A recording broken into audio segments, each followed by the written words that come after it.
With the Quick Step Uni-Click system, you choose where you want to begin.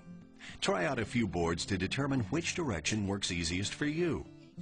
This video shows installation for right-handed people working from left to right. Left-handed people may want to work the other way. Begin the first row with a full board. First, saw off the tongue lengthways and across. Place the board with the sawn-off crosscut tongue along the side of the wall.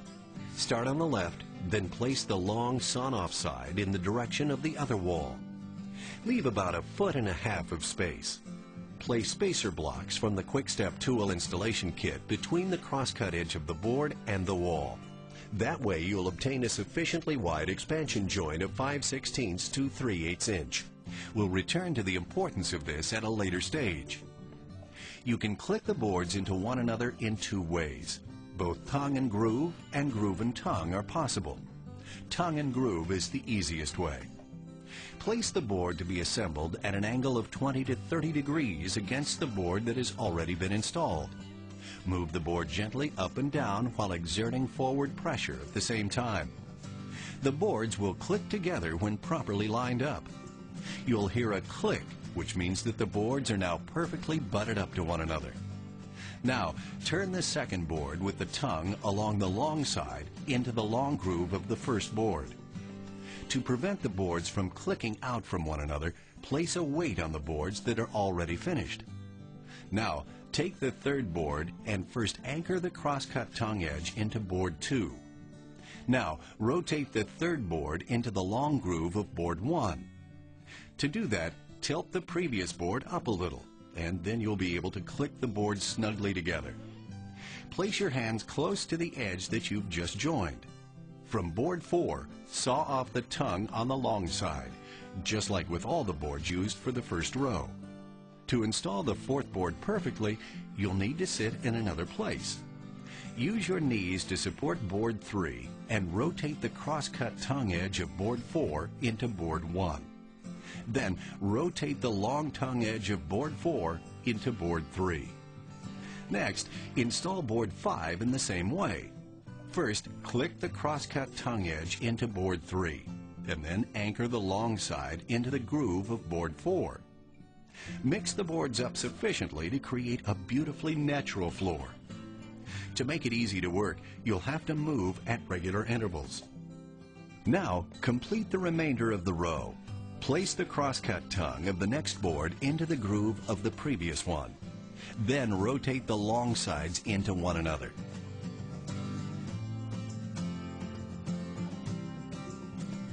At the end of the row, measure the last board in this way. Saw it to the correct length. Remember to take an expansion joint of 5/16 to 3/8 of an inch into account.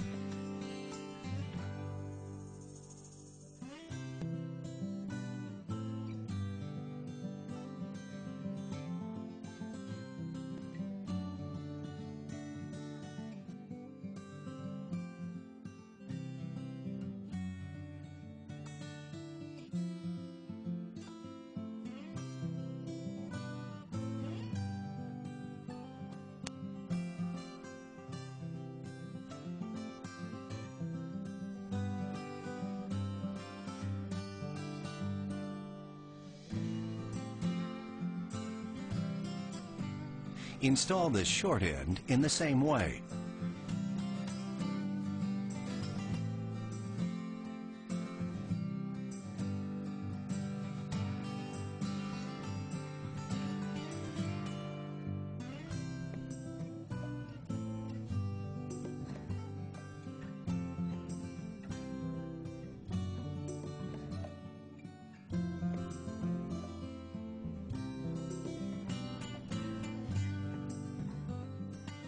Finish off the second row in the same way.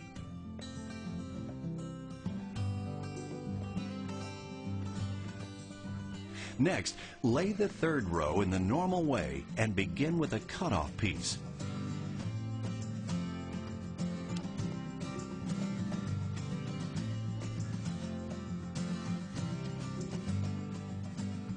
Make sure that there is at least 6 inches between the crosscut joint and successive rows.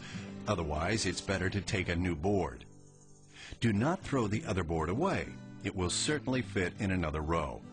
But there's no need to keep any cutoff pieces less than 6 inches long.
Remove the spacer blocks and push the 3 rows you have clicked together against the long wall.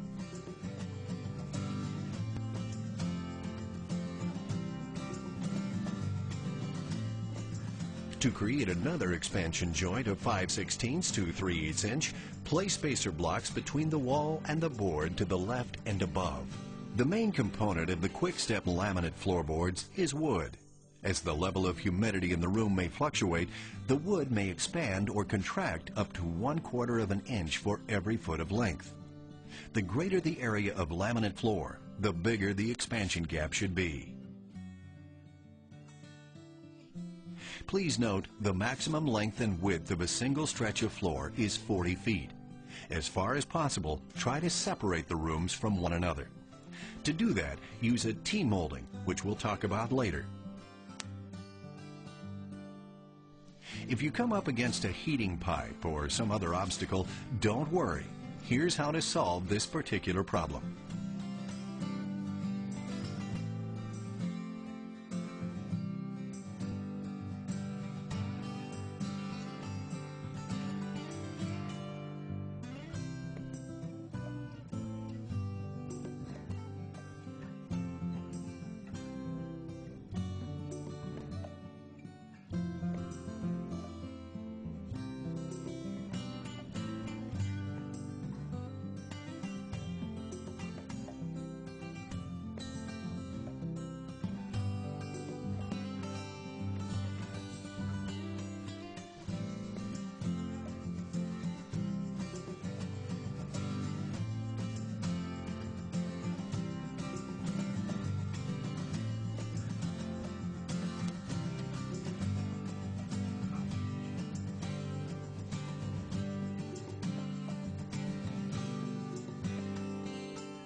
In places where it's difficult or impossible to rotate the boards into one another, you can also click them together horizontally.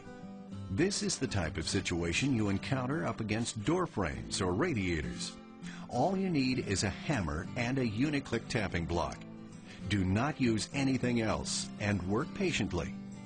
Always tap gently on the block at first and increase the power of each tap gradually. Do not over-tap. As you can see, with a little careful work, you can get around obstacles and keep on working right up to the last row.